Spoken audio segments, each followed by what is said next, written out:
All right, welcome to game 4. On the right-hand side, we got the brothers facing off against each other. In the green, we got Albert, and not in his uniform is Dan over there on the tan shirt on the right-hand side. And on the other, I guess, those are just St. Patrick shirts. Those aren't O'Leary shirts, or maybe they are. We'll take a look at those. But on the left-hand side, we have John and Lexxie.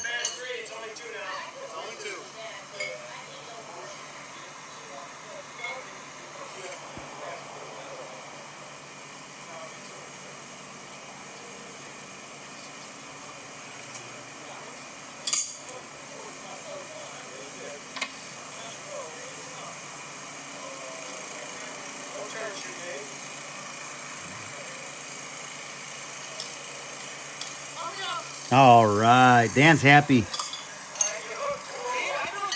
Right off the bat, Dan's happy. He just beat Al on the point. Now next throw, put it on. So that'll put Lexxie up first against John.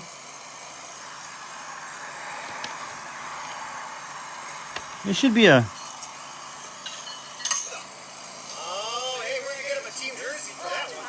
It should be a very tough game for Lexxie and Dan, though. Very tough. So we'll see how they do. Because John and Albert are ruthless. I think they're in the top 15, if not the top 10 pitchers in the league. So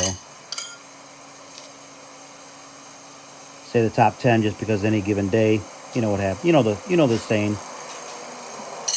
Any given day, anybody can be beat. So.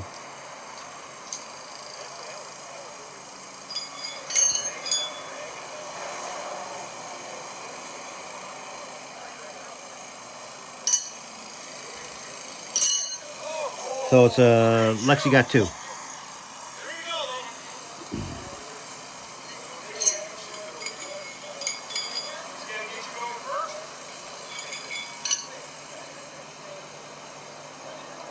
Keep up the good work, Dan.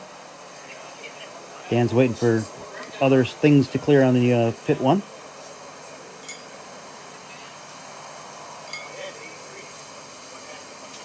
Little low. That's not on Dan's normal shoe is low. There he goes. that was the height, but he gotta let go. As Bobby C would say, if you love it, set it free.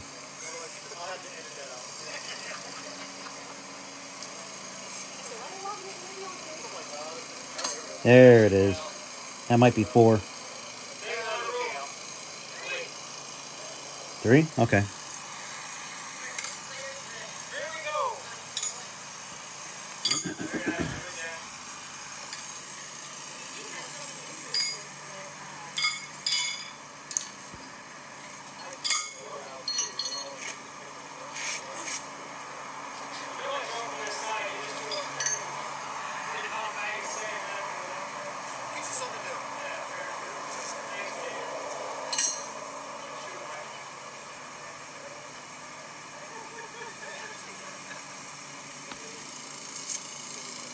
And how there's a funny story about how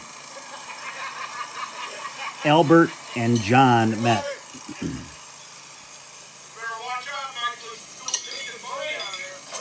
Albert was working at Waste Management on a rear load route. And every now and again I'd go through a town. I go through Wakanda and see Albert's rear loader stopped at a gas station. Actually, I don't think it was a gas station. I think it was more of just a repair shop.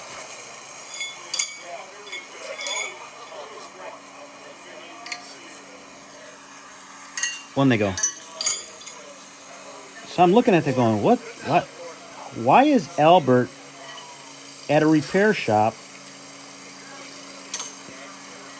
with his rear load container or rear load truck when that stopped, yes, it was a stop that we serviced where we work, but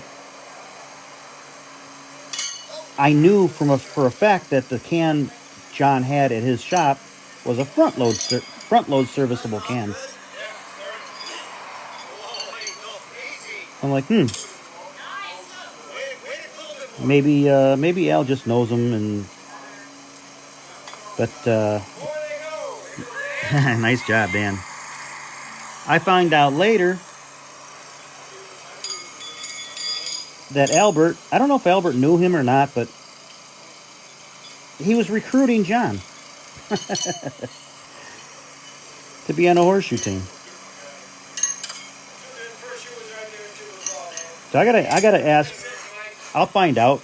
We have our annual picnic. John always goes. Albert sometimes. Nice shoes, Lex. I'll find out the story on how they met, how they know each other, and how they met, and all that stuff. And I'll let you guys know.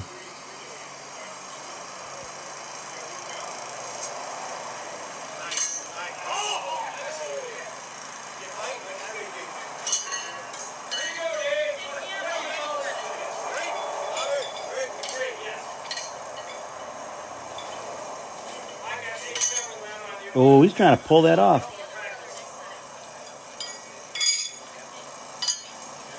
Got 4 on that one, I think. 4 they get.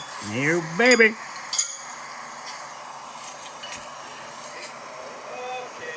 So if you go back in the old ages there, in my games, that there used to be a team called Rusty Nail Interstate Batteries.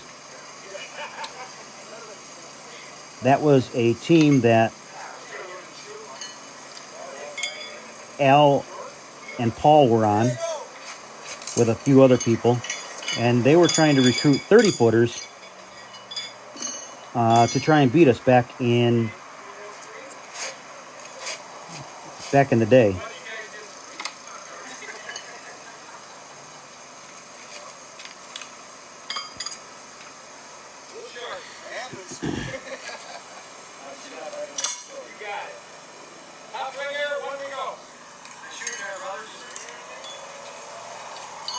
So when we were starting to win, and we were creating a dynasty, the Rusty Nail Interstate Batteries were trying to formulate some new members to catapult themselves into the championship round, a championship team. And actually, I think before. Let me back up. But that was before 2013. I think it was 2011, 2012. I think it was. So in 2011, I think they won as the Interstate Batteries, and they started bringing in more 30-footers.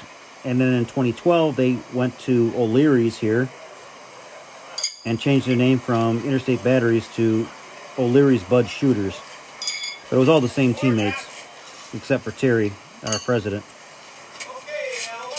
And that's 4 on that one, so 12. So new leaders, Albert and John are concentrating here. They want the win.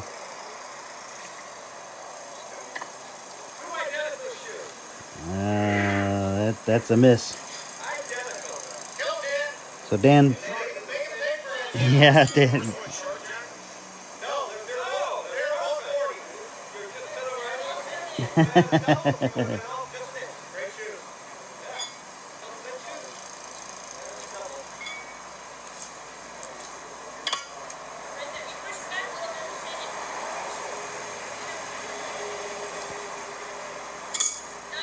Very nice.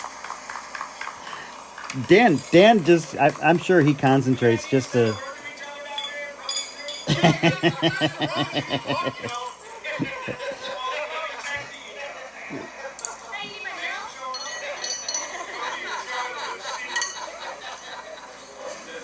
Albert's pretending like he's a bear on that fence.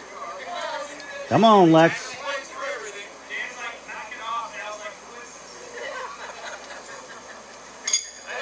There we go. That's a good ringer. Looks like it.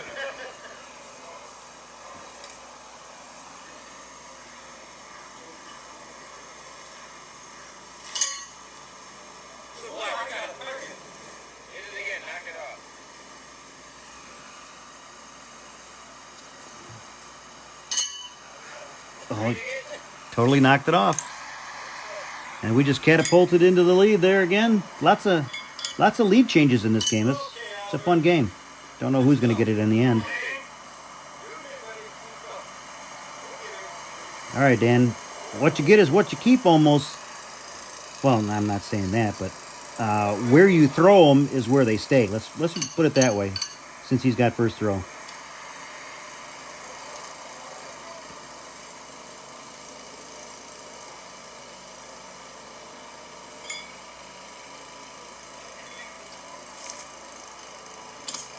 Very nice throw, just off a little bit. Uh-oh. I saw that. It was a little too high. So a ringer will put them in the kill zone. There you go. That's 16.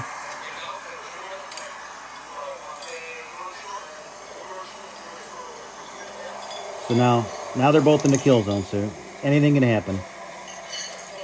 Unanswered six pack, and game's over. Come on, Dan.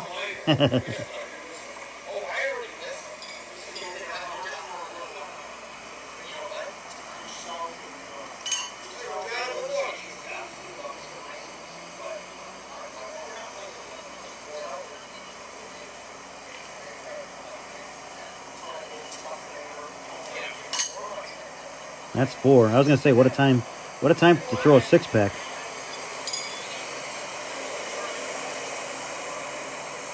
So Lexie's got to do something here, otherwise that's 20. And she doesn't do anything there. And nothing there. So that's 20.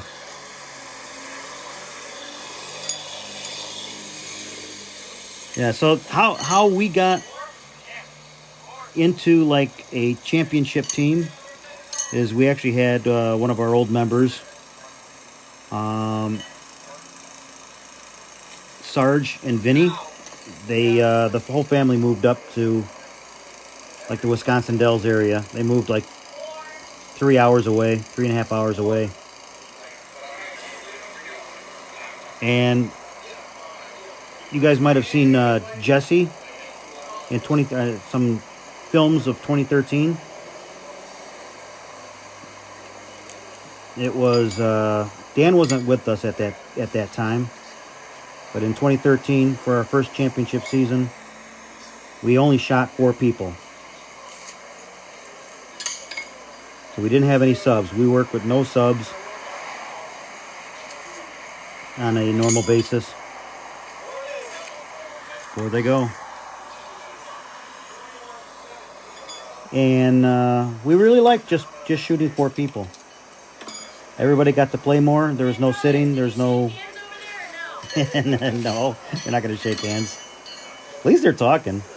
So that was a winning formula. Just having the 4 people rather than 5 people and subbing in and out. And these guys love bringing 6 people. So they really have 2 or 3 that always play, and then they constantly subbing in and out, which is not the greatest of formulas. So anyways, there's match 4. That'll put us tied on the match count. So thanks for watching. Hope you guys some little insight on how the teams and everything came to be. Hope you enjoyed that. See you in Game 5. Goodbye.